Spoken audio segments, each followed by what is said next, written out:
You've probably seen him dribble past defenders like they're not even there. You've definitely seen him fire rockets into the back of the net. And chances are you've heard his name linked to some of the world's biggest clubs. But how much do you really know about Alexander Isak, one of football's smoothest strikers? Well, stick around and find out. Here are 8 things you didn't know about Alexander Isak. Alexander Isak was born in 1999 in Solna, a quiet suburb just outside Stockholm, Sweden. But his story begins far from the icy streets of Scandinavia. Thousands of miles away, under the dry sun of East Africa, his parents faced a decision that would change the course of their lives. Eritrea, their homeland, had become a place of unrest, marked by war and political upheaval. In the late 1990s, they made the painful choice to leave. They crossed continents in search of peace, trading the familiar for the unknown. Sweden, cold, distant and unfamiliar, became their refuge.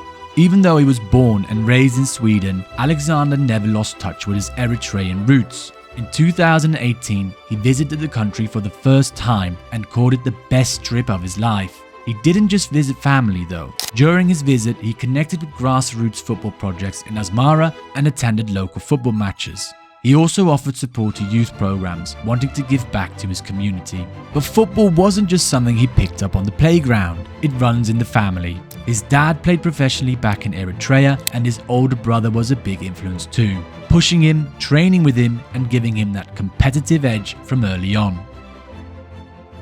Isak joined AIK Football's youth academy when he was 6 years old after impressing a coach at a local football school in Solna. Being a tall and skinny kid, he immediately stood out. Interestingly though, Isak didn't start out as a striker. In his early years at AIK, he played as a central midfielder, a role that may have shaped the style we see today. A striker who can drop deep, link up play and dribble past defenders like a number 10. At 16, Isak made his senior debut for AIK. 3 months later, he became the club's youngest ever goalscorer, finding the net against Östersund at just 16 years and 199 days old. That performance didn't go unnoticed. Soon, headlines were calling him Sweden's new Zlatan Ibrahimovic, a comparison he'd later try to distance himself from. But this was only the beginning. In January 2017, he made his debut for the Swedish national team. Just 4 days later, he scored his first international goal in a 6-0 win over Slovakia. At 17 years and 113 days old, he became the youngest goalscorer in Swedish national team history, breaking a record that had stood since 1912.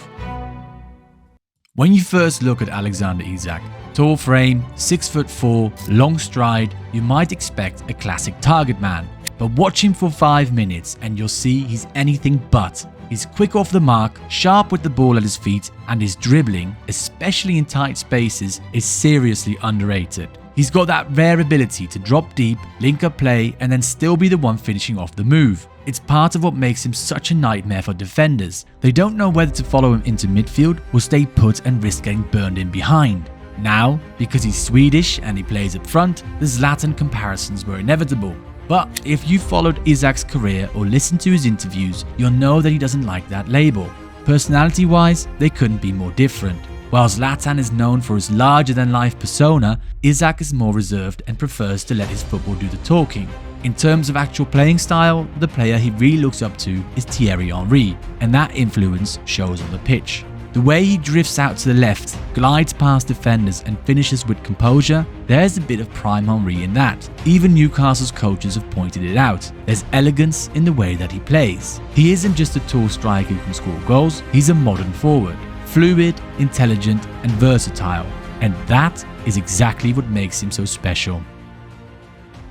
In 2017, Alexander Isak was emerging as one of Europe's most promising young strikers. Just a few months after becoming the youngest goalscorer in Sweden's national team history, he found himself at the centre of a transfer tug-of-war. Real Madrid were serious contenders. Reports at the time suggested they'd offered around €8 million to bring him to the Bernabeu, the kind of move most 17-year-olds wouldn't think twice about. But Isak did. Instead, he chose Borussia Dortmund. The thinking was clear. Dortmund had built a reputation as a club that trusted youth, developed talent and provided a clear path to first-team football. On paper, it looked like the perfect move. But football isn't played on paper. Isak arrived into his side already stacked with attacking talent. Players like Ousmane Dembele, Christian Pulisic and Pierre-Emerick Aubameyang were already established. Under Thomas Tuchel and later Peter Bosz and Lucien Favre, the door to the first team never really opened for Isak. Most of his minutes came with Dortmund's reserves in Germany's third tier. In total, he played just 13 senior games and scored once. The issue wasn't talent, it was timing, confidence and a tactical system that never quite fit him. Off the pitch, he was quiet, still adjusting to a new country, culture and language. And on the pitch, he was often overlooked in favour of more established options. But there was a moment, small but significant, that stayed with him. His coach, Jan Sievert, pulled him aside during a particularly difficult spell. He showed Isak two photos, one of him smiling after scoring for Sweden and another of him, head down, sitting alone on Dortmund's bench. It was a quiet reminder of who he could be and who he was in danger of becoming. That moment stuck with him. It helped him refocus and start to rebuild. By early 2019, the club decided to send him on loan to Willem II in the Netherlands. It was a move that would mark the beginning of a turning point. But those 2 years at Dortmund, frustrating as they were, gave Isak something every young player inevitably needs: a reality check. Proof that talent alone doesn't guarantee opportunity, and that sometimes development means going backwards before you can move forward. It was clear that Isak needed a reset. His move to Borussia Dortmund hadn't gone to plan and his confidence had taken a hit. So when the opportunity came for a loan to Dutch side Willem II, Isak grabbed it with both hands. In Tilburg, he found freedom. In just 16 Eredivisie games, he scored 13 goals and provided 6 assists. He became the first foreign player in Eredivisie history to score in 12 consecutive matches, instantly breaking an Eredivisie record. And on top of that, he also managed to score a hat-trick of penalties in a single game, something no player in the league had ever done before. But his time at Willem II wasn't just about goals. Off the pitch, there were challenges too. At one point, he had a disagreement with a teammate during training. It could have escalated, but instead, Isak handled it calmly. Coaches later pointed to that moment as a sign of his maturity and growing leadership. In the Netherlands, his confidence returned, and his touch, movement and instinct in front of goal sharpened. It's no surprise that Isak looks back at that spell fondly, calling it the most important period of my career. After his spell at Willem II, Alexander Isak took the next step in his career, a permanent move to La Liga with Real Sociedad in the summer of 2019. It was a perfect fit, a club with a strong footballing identity, a focus on youth and a style of play that suited Isak's qualities.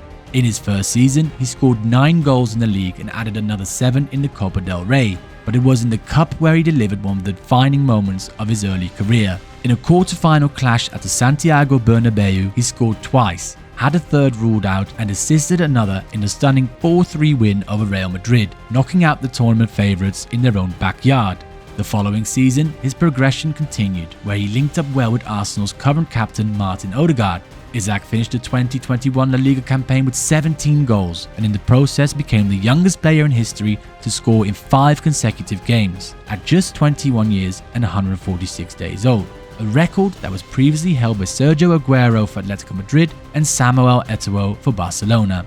Isak proved to be determined to make the most of his time in Spain and took learning the language seriously. In fact, even before arriving in San Sebastian, he reached out to his former Spanish teacher back in Sweden, who had provided him with the perfect foundation to learn the language. By the time he left for Newcastle in 2022, Isak had scored 44 goals in 132 appearances for Real Sociedad, emerging as one of the most exciting young strikers in Europe. When Newcastle United broke their transfer record to sign Alexander Isak in August 2022, paying €70 million to bring him in from Real Sociedad, it was a clear statement of intent. At the time, it raised eyebrows. Isak had shown flashes of brilliance in Spain, but there were still doubts about his consistency. €70 million was a serious investment. Still, it didn't take long for him to justify the fee. On his debut at Anfield, he scored with his very first shot, a composed finish against Liverpool that offered a glimpse of what was to come. Despite injuries limiting his appearances in that first season, he still managed 10 Premier League goals in just 22 matches. But it was in the next season that Isak truly announced himself to the Premier League. He scored 21 goals, becoming the first Newcastle player since Alan Shearer to break the 20-goal barrier in a league season. A somewhat surprising stat, considering the firepower Newcastle have had over the years with players like Pape Cissé and Demba Ba. But it was Isak who finally matched Shearer's benchmark. He also made history in Europe. During Newcastle's return to the Champions League, Isak became the first player born in the 2000s to score in the competition. And the streaks didn't stop there. In the 2024-25 season, he scored in 8 consecutive Premier League games, breaking a club record previously held by Shearer again, and placing himself among the likes of Ruud van Nistelrooy, Jamie Vardy and Daniel Sturridge, the elite few in league history to do so. Now, in early 2025, Isak has already scored 62 goals in 107 appearances across all competitions for Newcastle. His performances have sparked interest from some of the biggest clubs in Europe, but apparently Newcastle aren't looking to cash in. Backed by their Saudi ownership, the club reportedly won't sell him, even for 150 million euros. They see Isak as central to their long-term ambitions, and the market reflects that value. With an estimated market value of 100 million euros, Isak is now considered one of the most valuable forwards in world football, and he's still just 25 years old. On the pitch, Alexander Isak is one of the calmest, most composed forwards in world football. But off it, there's a quieter personality, measured, modest, yet with flashes of humour and unexpected charisma that reveal a very different side. Recently, during Newcastle's Carabao Cup final parade, Isak had fans in stitches after mimicking a thick Geordie accent, shouting, "Are you walking?" A friendly Geordie slang greeting similar to saying, "Hey, how's it going?" to a crowd of over 300,000 supporters. And it's not just the Geordie accent he's nailed. Despite being born and raised in Sweden, Isak speaks English with a distinctly natural, almost London accent. Clips of him doing media duties or goofing around with teammates have gone viral. Fans are regularly caught off guard, expecting a Swedish intonation and instead getting what feels like a South London energy. Did you enjoy this video? Be sure to give it a like, and we're pretty sure you'd really enjoy this video as well, so be sure to check it out.